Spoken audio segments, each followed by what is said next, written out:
నియోజకవర్గాల పునర్విభజనపై కేంద్రం కసరత్తు ప్రారంభించింది. దేశవ్యాప్తంగా నియోజకవర్గాల పునర్విభజనకు కేంద్రం వ్యూహరచన చేస్తోంది. 2027 జనగణన తర్వాతే నియోజకవర్గాల పునర్విభజన ప్రక్రియ ఉండనున్నట్లు సమాచారం. అయితే రిజర్వేషన్ల ఆధారంగా నియోజకవర్గాల పునర్విభజన ఉంటుందని తెలుస్తోంది. ఎస్సీ ఎస్టీలకు రిజర్వేషన్లు, మహిళలకు 33% రిజర్వేషన్లు అమలు నేపథ్యంలో కొత్త డీలిమిటేషన్ ఏ విధంగా ఉండాలి అన్న దానిపై కేంద్రం సమాలోచనలు చేస్తోంది. అసెంబ్లీ లోక్సభ సీట్ల రేషియో కొనసాగించే అవకాశాలను పరిశీలిస్తోంది. అటు పునర్విభజన కోసం డీలిమిటేషన్ కమిషన్ను ఏర్పాటు చేయనుంది కేంద్రం. దేశంలో ఇప్పటివరకు 4 సార్లు నియోజకవర్గాల పునర్విభజన పూర్తయింది.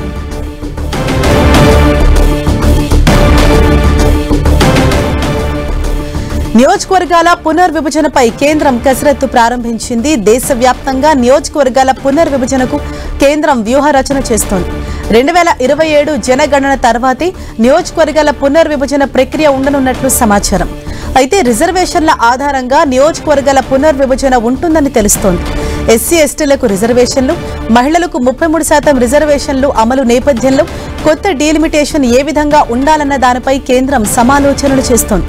అసెంబ్లీ లోక్సభ సీట్ల రేషియో కొనసాగించే అవకాశాలను పరిశీలిస్తోంది. అటు పునర్విభజన కోసం డీలిమిటేషన్ కమిషన్ను ఏర్పాటు చేయనుంది కేంద్రం. దేశంలో ఇప్పటివరకు 4 సార్లు నియోజకవర్గాల పునర్విభజన పూర్తయింది.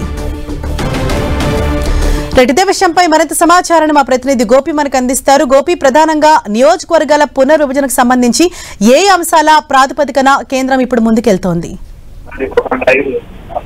హర్ష, ఏదైతే నియోజకవర్గాల పునర్వ్యవస్థీకరణ పైన ఇప్పటికే కేంద్రం కసరత్తు ప్రారంభించడం జరిగింది. అయితే దేశవ్యాప్తంగా ఉన్న నియోజకవర్గాల పునర్విభజనకు కేంద్రం యొక్క వ్యూహరచనను ప్రారంభించింది. అయితే 2027లో ఈ యొక్క డీలిమిటేషన్ కి సంబంధించిన ప్రక్రియ ప్రారంభం కానుంది.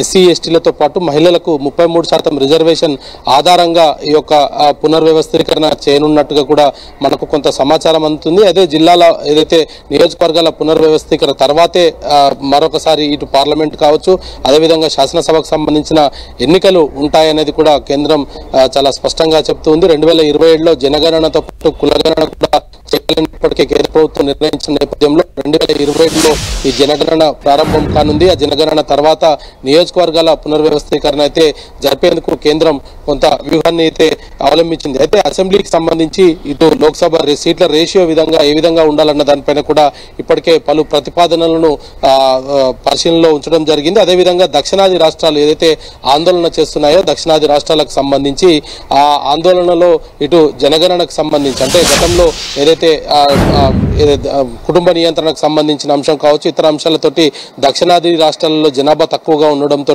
అక్కడ నియోజకవర్గాల స్థానాలు తగ్గిపోవడంతో ఉత్తర భారతదేశానికి సంబంధించిన నాయకుల డిమాండ్ పెరిగిపోతుంది. వాళ్ళకు సంబంధించిన రేషియో పెరిగిన నేపథ్యంలో దక్షిణాది రాష్ట్రాలకు కొంత కేంద్రం నుంచి రావాల్సిన వాటాకు సంబంధించి కావచ్చు, కేంద్రంలో దక్షిణాది రాష్ట్రాల సీట్లకు సంబంధించి కూడా కొంత తగ్గిపోతాయన్న ఆందోళనతోటి దక్షిణాది రాష్ట్రాలు ఉన్న నేపథ్యంలో వాటన్నిటినీ కూడా పరిష్కరించే దిశగానే కేంద్రం అడుగులు వేస్తున్నట్టుగా కూడా మనకు తెలుస్తుంది. 2027లో ఈ ప్రారంభమైనది 2028 వరకు కూడా ఈ యొక్క జనగణన కొనసాగుతుంది. ఆ తర్వాత నియోజకవర్గాల పునర్వ్యవస్థీకరణ జరుపుతారు. అయితే దీంట్లో ప్రధానంగా 2027 జనాభా లెక్కల తర్వాతే పూర్తి స్థాయిలో నియోజకవర్గాల పునర్వ్యవస్థీకరణ ఉంటుంది అనేది కూడా తెలిసింది. అయితే ఇప్పటికీ దేశంలో 4 సార్లు ఈ నియోజకవర్గాల పునర్విభజన జరిగినట్టుగా కూడా మనతో సమాచారం ఉంది. అదేవిధంగా ఈ యొక్క జనగణన పూర్తయిన తర్వాత అంటే జనగణనలో కులగణన చేసిన తర్వాతే ఈ నియోజకవర్గాలకు సంబంధించిన పునర్వ్యవస్థీకరణ జరుగుతుంది. ఆ తర్వాత సార్వత్రిక ఎన్నికలు జరిగే అవకాశాలు కనపడుతున్నాయి. Harsha, thank you Gopi.